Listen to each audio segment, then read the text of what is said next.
Tudo o que vemos ao nosso redor é passageiro. As pessoas, os lugares, até o próprio tempo. Ainda assim, existe dentro do ser humano um desejo por algo que não acaba.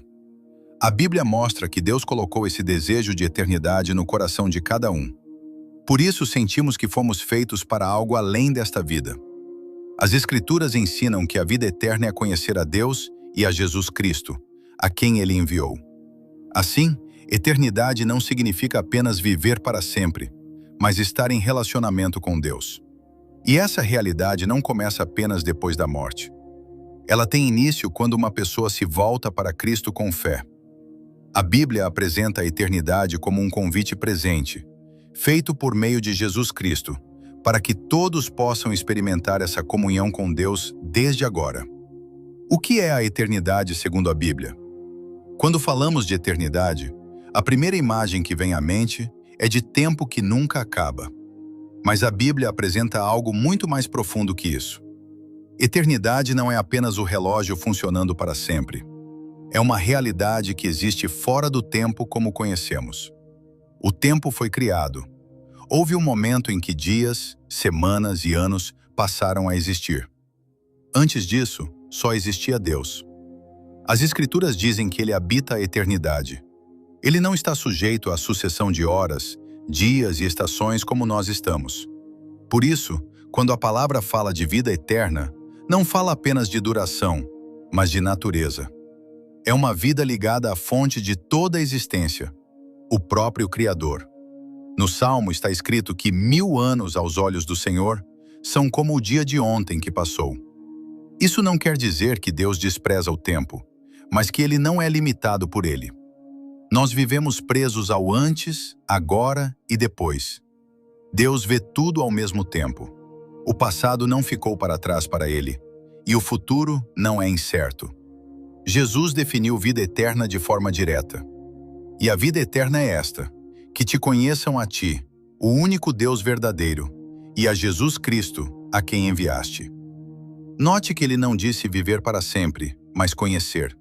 Eternidade bíblica é relacionamento. É entrar na presença daquele que não muda, não envelhece e não se acaba. O apóstolo João também escreveu que Deus nos deu a vida eterna, e essa vida está em seu Filho. Quem tem o Filho, tem a vida. Isso mostra que eternidade não é algo que recebemos no futuro distante. É uma condição espiritual que começa quando o homem se reconcilia com Deus pela fé. Muitos pensam que a eternidade é um lugar para onde vamos depois da morte. A Bíblia mostra que é mais que isso. É uma dimensão que invade o presente. Quem está em Cristo já passou da morte para a vida. Já participa da natureza eterna de Deus, mesmo vivendo ainda em um corpo sujeito ao tempo. Isso muda nossa compreensão.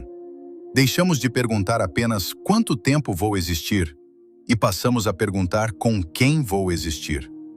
Porque eternidade, segundo as Escrituras, não é um conceito vazio. Ela tem centro, tem direção, tem propósito, a presença de Deus. A Bíblia nos convida a fixar os olhos não no que se vê, mas no que não se vê. Porque o que se vê é temporário, e o que não se vê é eterno. Portanto, eternidade não é fuga da realidade, é a verdadeira realidade. É sair da sombra e entrar na luz. É deixar a esfera daquilo que se desgasta e entrar na comunhão com aquele que permanece. E essa porta já está aberta, por meio de Jesus Cristo. Antes que houvesse universo, antes que existisse luz, matéria, espaço ou qualquer forma de vida, Deus já era.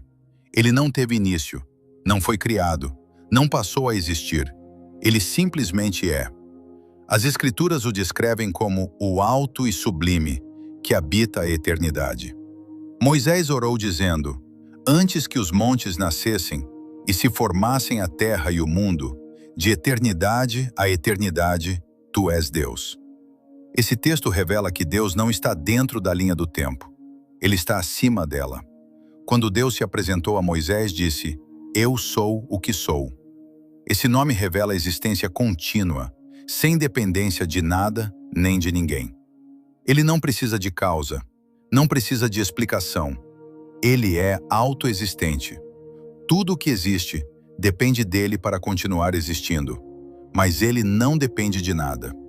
Porque Deus é eterno, ele também é imutável. O tempo traz mudança, desgaste e esquecimento para nós. Para Deus, não existe ontem que o surpreenda, nem amanhã que o ameace. Seus planos não caducam. Suas promessas não perdem a validade. Seu caráter não se altera com as eras. O profeta declarou: Eu, o Senhor, não mudo.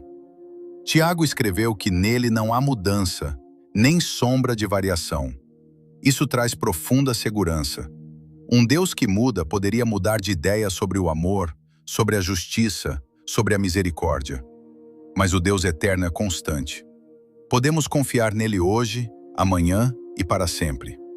A eternidade de Deus também explica por que ele não tem pressa nem atraso.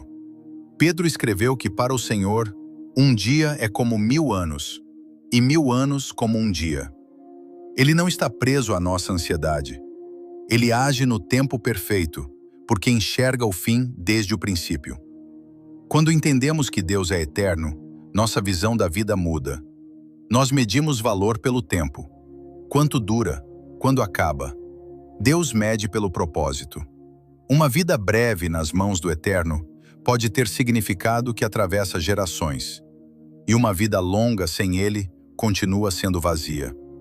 Reconhecer a eternidade de Deus nos coloca em nosso devido lugar. Somos criaturas. Ele é Criador. Somos passageiros. Ele é permanente. E ainda assim, esse Deus eterno escolheu se relacionar conosco. Ele se revelou, se aproximou e convida o homem finito a participar de sua natureza eterna. Não por mérito, mas por graça. Por isso, nossa história só faz sentido quando está inserida na história dele. Não caminhamos para o desconhecido. Caminhamos para alguém que já estava lá antes de nascermos e que permanecerá quando tudo o que é temporário passar. Existe um sentimento comum a quase toda pessoa, a sensação de que esta vida não é tudo. Mesmo cercados de conquistas, família, trabalho e prazeres, permanece um espaço interno que nada parece preencher por completo. O livro de Eclesiastes explica isso com uma frase: Deus pôs a eternidade no coração do homem. Isso significa que fomos criados com um anseio por algo que transcende o tempo e a matéria. O ser humano não vive apenas pelo agora. Ele lembra, planeja, sonha com o que ainda não viu. Esse desejo se manifesta de várias formas: na busca por legado, no medo da morte, na dor do luto, nas perguntas sobre sentido. Tentamos preencher esse vazio com realizações, relacionamentos, conhecimento, experiências. São coisas boas, mas temporárias. E o coração feito para o eterno não se satisfaz com o temporário. A própria criação revela isso. O céu, o mar, as estrelas, tudo aponta para a grandeza. Mas nada disso responde às perguntas mais profundas da alma. Porque o problema não está fora, está dentro. Há uma eternidade colocada no coração, e só o eterno pode preenchê-la. Quando o homem tenta viver apenas para esta vida, algo dentro dele protesta. Por mais que negue, por mais que se ocupe, há uma consciência de que não fomos feitos apenas para nascer, viver e morrer. O livro de Eclesiastes diz ainda que o homem não pode compreender a obra que Deus faz do começo ao fim. Existe um limite, e esse limite nos lembra que somos criaturas. A eternidade no coração não é um defeito de fábrica, é um sinal de origem. É uma marca que aponta que não somos produto do acaso, mas criação com propósito eterno. Negar esse anseio nos torna céticos.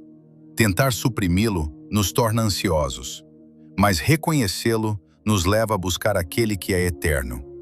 Por isso a Bíblia não oferece apenas regras de comportamento. Ela oferece reconciliação com o eterno. Quando esse encontro acontece, o vazio encontra resposta. Não porque os problemas desaparecem, mas porque a alma encontra seu lar. Jesus disse: Vinde a mim, todos os que estáis cansados. Esse cansaço não é só físico, é existencial. É a fadiga de procurar no tempo aquilo que só a eternidade pode dar. E a resposta de Deus não é uma filosofia, é uma pessoa. É Cristo, que veio para que tivéssemos vida e vida em abundância. A Bíblia usa imagens muito diretas para descrever nossa vida aqui. Neblina que aparece e logo se dissipa. Flor do campo que nasce pela manhã e à tarde já murchou. Sopro que passa. Essas comparações não são para diminuir nosso valor, mas para nos dar perspectiva correta. Comparada à eternidade, a vida terrena é extremamente breve. Mesmo quem vive muitos anos está vivendo um período curto diante de uma existência sem fim. A palavra pergunta: que é a vossa vida? E responde: sois apenas vapor que aparece por pouco tempo e logo se desvanece. Essa verdade não deve nos levar ao desespero, mas à sabedoria. Se a vida é breve, então cada dia tem peso, cada escolha importa. Jesus contou a história de um homem rico que acumulou bens e disse à sua alma: descansa, come, bebe e regala-te. Mas Deus lhe disse: louco, esta noite te pedirão a tua alma. O problema não era planejar. O problema era viver como se o futuro na terra fosse garantido e o futuro eterno fosse ignorado. O Salmo diz que os dias do homem são como a erva, como a flor do campo, assim ele floresce. Mas o vento passa por ela e logo já não existe. Já a misericórdia do Senhor é de eternidade a eternidade sobre os que o temem. A diferença é clara. Nós passamos, Deus permanece. Quando entendemos a brevidade da vida, reorganizamos prioridades. Deixamos de viver apenas para o que se vê e passamos a considerar o que permanece. Relacionamentos, caráter, fé, serviço, amor, essas coisas atravessam o tempo. Bens, fama, aparência, status, tudo isso fica. Moisés orou: ensina-nos a contar os nossos dias, para que alcancemos coração sábio. Contar os dias não é viver com medo da morte, é viver com clareza sobre a vida. É entender que o agora é a única parte da eternidade que podemos tocar hoje. É decidir viver de forma que, quando o sopro passar, reste algo que tenha valor eterno. A brevidade, portanto, não é uma ameaça, é um convite. Um convite para viver com propósito, para não desperdiçar a vida com o que é passageiro e para nos voltarmos para aquele que pode dar sentido eterno a dias tão breves. A Bíblia fala com clareza e seriedade sobre o futuro do ser humano. Ela não apresenta a eternidade como um destino único e automático para todos. Ela apresenta uma escolha real, com consequências que não são temporárias. Jesus falou sobre dois caminhos: um largo que conduz à perdição e um estreito que conduz à vida. Falou sobre separação eterna e sobre o reino dos céus preparado desde a fundação do mundo. As duas realidades são descritas como eternas. Uma é comunhão plena com Deus, a outra é afastamento dele. Essa separação não é Deus agindo com crueldade. As Escrituras mostram que Deus não tem prazer na morte de ninguém. Ele deseja que todos se voltem para ele e vivam. O afastamento eterno é o resultado final de uma vida que escolheu viver independente de Deus. É o homem dizendo a Deus: não preciso de ti. E Deus, respeitando essa escolha, dizendo: seja feita a tua vontade. O céu não é prêmio para pessoas perfeitas. A Bíblia diz que não há um justo sequer.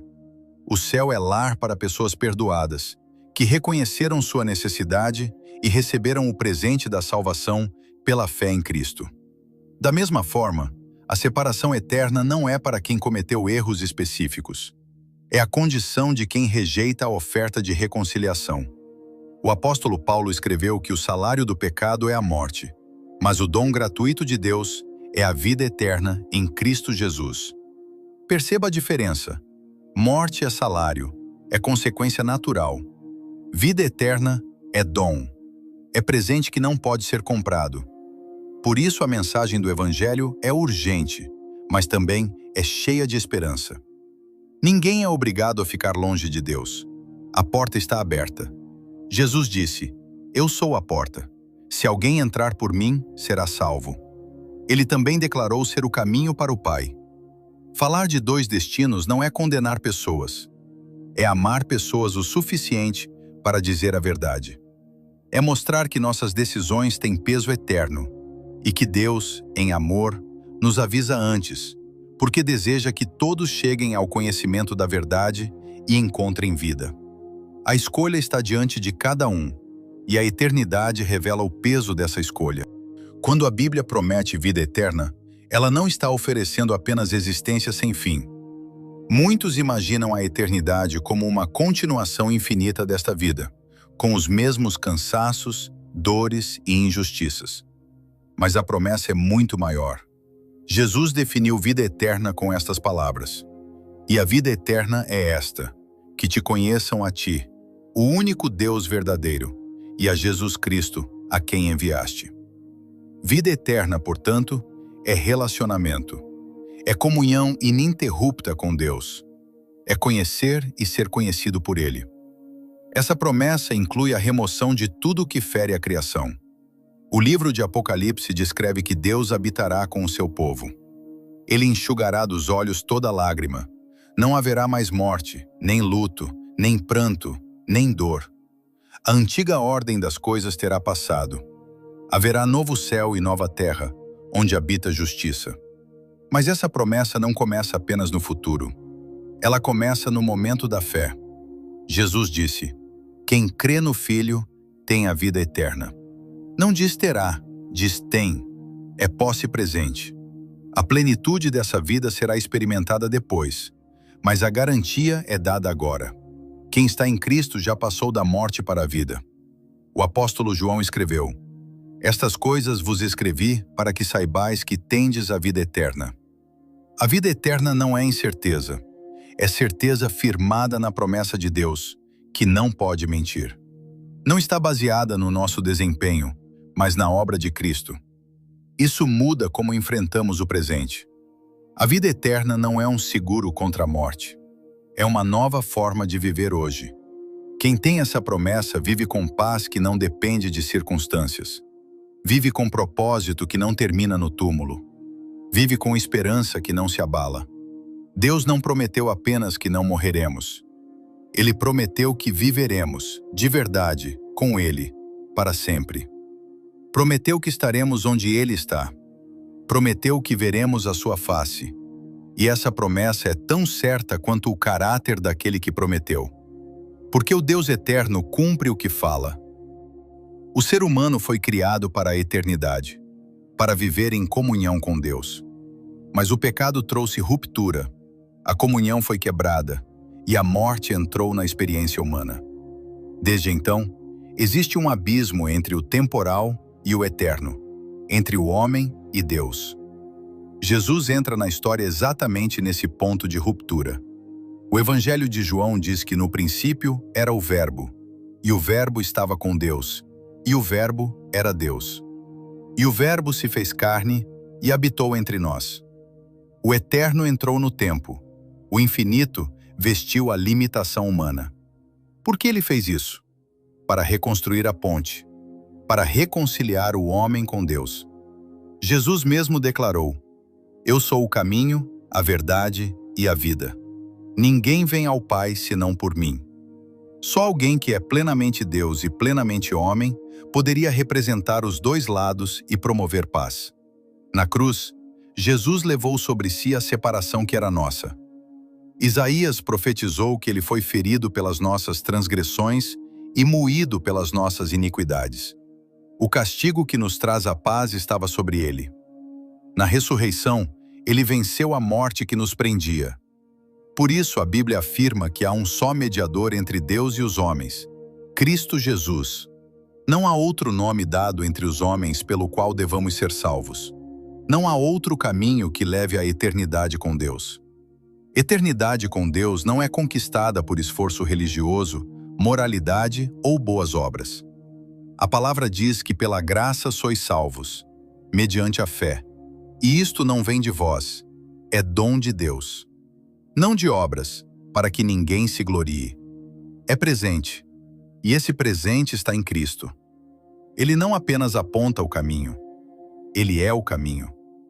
Não entrega apenas uma instrução para a eternidade. Ele conduz pessoalmente. Disse: "As minhas ovelhas ouvem a minha voz. Eu as conheço, e elas me seguem. Eu lhes dou a vida eterna." Por isso, falar de eternidade segundo a Bíblia é falar de Jesus. Ele atravessou a morte e voltou para garantir que a porta continuasse aberta. A eternidade tem acesso, e esse acesso está em Cristo. Fora dele, não há reconciliação. Nele, a vida eterna. Saber que a vida não termina aqui muda completamente a forma como vivemos agora. Quando a eternidade se torna real para nós, o temporário perde o poder de nos controlar. As prioridades se reorganizam. Os valores se alinham. A palavra orienta: pensai nas coisas lá do alto, não nas que são aqui da terra. Isso não significa ignorar responsabilidades, família, trabalho ou descanso. Significa avaliar tudo sob a luz do que permanece. Significa viver nesta terra com os olhos no céu. Viver com foco na eternidade é medir decisões por um critério diferente. A pergunta deixa de ser apenas se algo traz vantagem agora, e passa a ser se tem valor diante de Deus. Dinheiro, tempo, palavras, relacionamentos, tudo ganha outro peso quando entendemos que prestaremos contas diante dele. Jesus contou sobre servos que receberam talentos para administrar enquanto o Senhor viajava. Quando o Senhor voltou, pediu contas. O elogio não foi pelo tamanho do resultado, mas pela fidelidade no uso.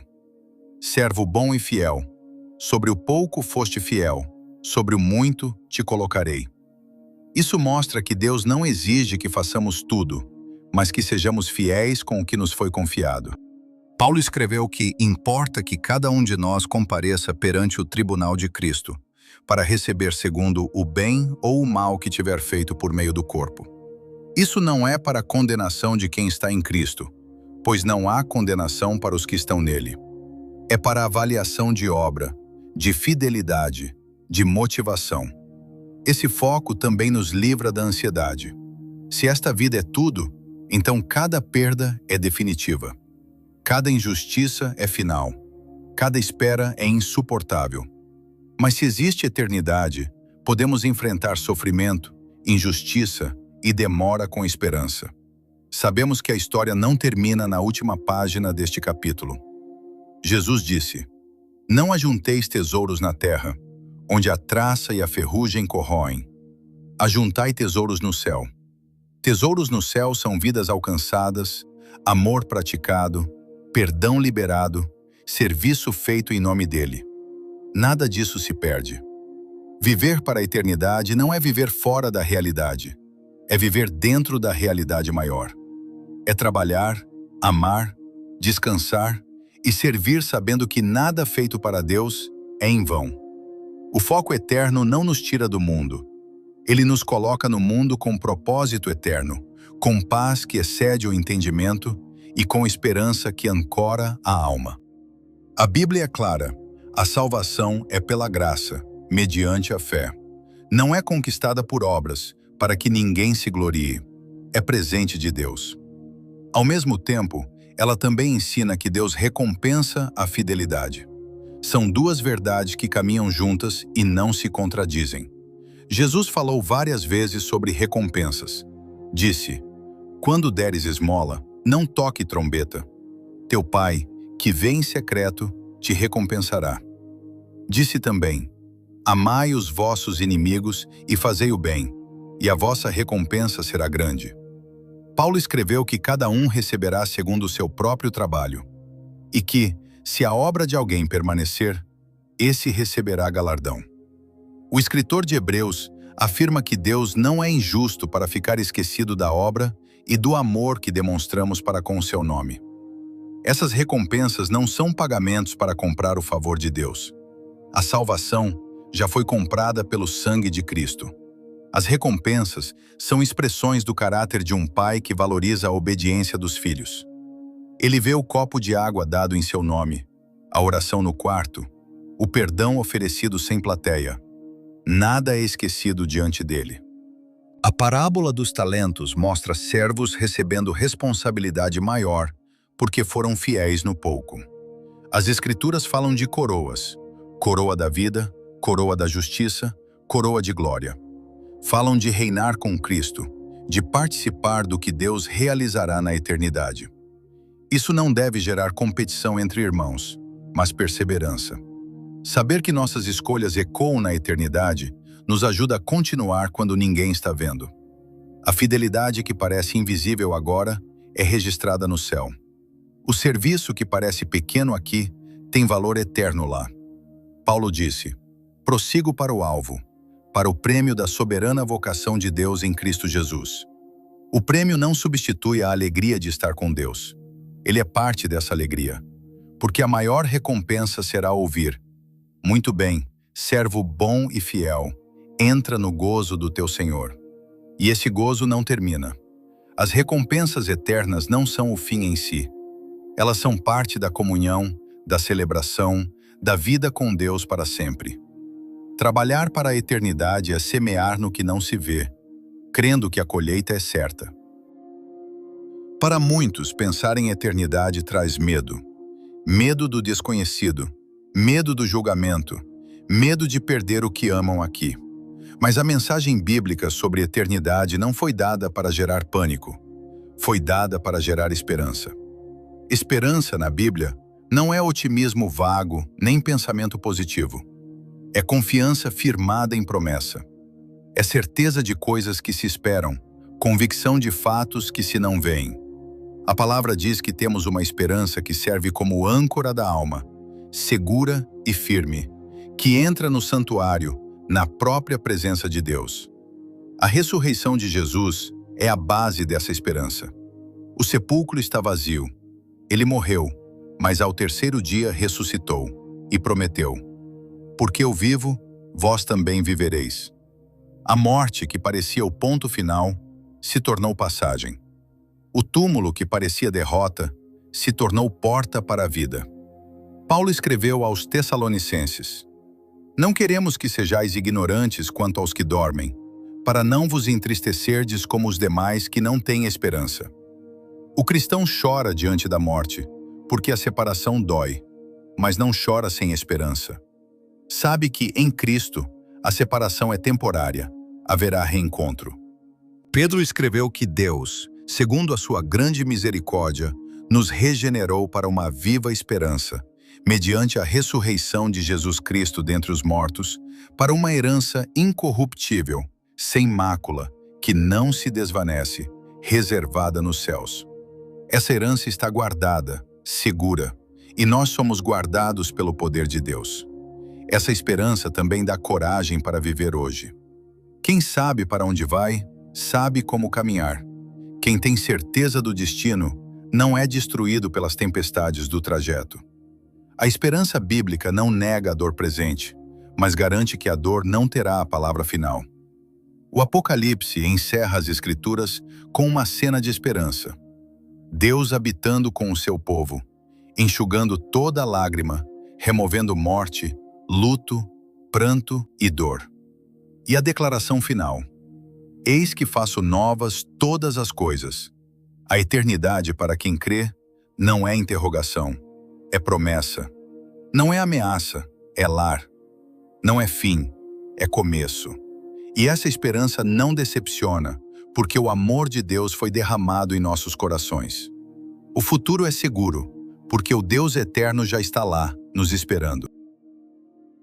Quando olhamos para tudo o que a Bíblia revela sobre a eternidade, percebemos que ela não é um conceito distante. Há momentos em que a vida nos faz olhar para dentro e perceber como tudo aqui é passageiro. A Bíblia diz que nossos dias são como um sopro, mas também revela que Deus colocou a eternidade no coração humano. Esse anseio que sentimos por algo além do tempo não é por acaso. Jesus afirmou que a vida eterna é conhecer a Deus e ao Filho que Ele enviou.